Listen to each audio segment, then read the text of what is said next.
કમોસમી વરસાદને કારણે રવિ પાકને નુકસાન। હવામાન વિભાગ દ્વારા કમોસમી વરસાદની આગાહી આપવામાં આવી હતી। આગાહી મુજબ બુધવાર અને ગુરુવારે કચ્છ જિલ્લાના ગામડાઓ ચોબારી, મનફરા, કકરવા, રામવાવ તેમજ ભરૂડિયા સહિત ગામોમાં ધોધમાર વરસાદ વરસ્યો હતો।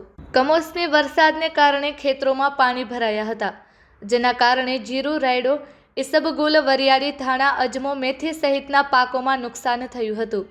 જ્યારે જીરાના ખેતરોમાં પાણી ભરાતા જીરુના પાકમાં વધારે નુકસાન થયું હતું। કમોસમી વરસાદને લીધે ખેડૂતોના લાખો રૂપિયાના પાકને નુકસાન થયું છે। કચ્છના ભચાઉ તાલુકાના ખેડૂતોના ખેતરમાં વરસાદી પાણી ફરી વળ્યા છે। હાલ આ કમોસમી વરસાદે ખેડૂતોને રાતા પાણીએ રોવડાવ્યા છે। જય જવાન જય કિસાન। આજે વહેલી સવારે હું આવ્યો છું વાડી ઉપર, તો જોઈ શકો છો આજે કમોસમી વરસાદના કારણે આ બધો પાક કદાચ નુકસાન જાય એવી સંભાવના છે। તો આજે ખેડૂતો પરેશાન છે। આજે જોઈ શકો છો આજે મહેનત કરીને આજે બધો પાક ઊભો કરેલો, તો ભગવાને થોડીક આશામાંથી પાણી ફેરવ્યો એટલે થોડુંક દુઃખ છે। દુઃખ સાથે જણાવવાનું કે આજે હરેક ખેડૂતને નુકસાન જવાની સંભાવના પૂરેપૂરી છે। તેમાં છે આ ધાણા, વરિયાળી, જીરું, મેથી, આ સંપૂર્ણ રીતે થોડું જાજુ નુકસાન જઈ શકે એવું છે। તો સરકાર શ્રી પાસે વિનંતી કે એના તાત્કાલિક પગલાં લે અને ધ્યાન દોરે અને સહાયક પેકેજ કાંઈ પણ રજૂ કરે એવી સરકાર શ્રી પાસે વિનંતી। આજે જોઈ શકો છો કે આપણે સમજી શકો છો આજે રવિ પાક છે, રવિ પાકમાંથી આશા છે હવે ખેડૂતોને।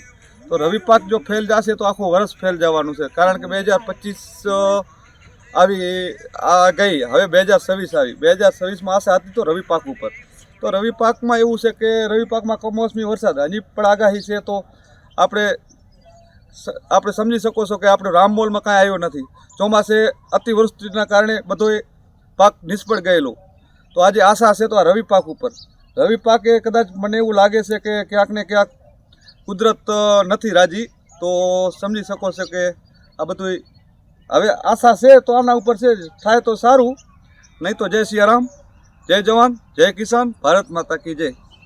ગઈકાલે 31 ડિસેમ્બરના જે એક વરસાદી વાતાવરણ સતત થતાં અને ભચાઉ તાલુકા અને રાપર તાલુકાના ગામડાઓમાં જે માવઠું થયું છે અને જેના કારણે ખેડૂતોને રવિ પાકમાં મોટા પાયા ઉપર નુકસાની આવી છે।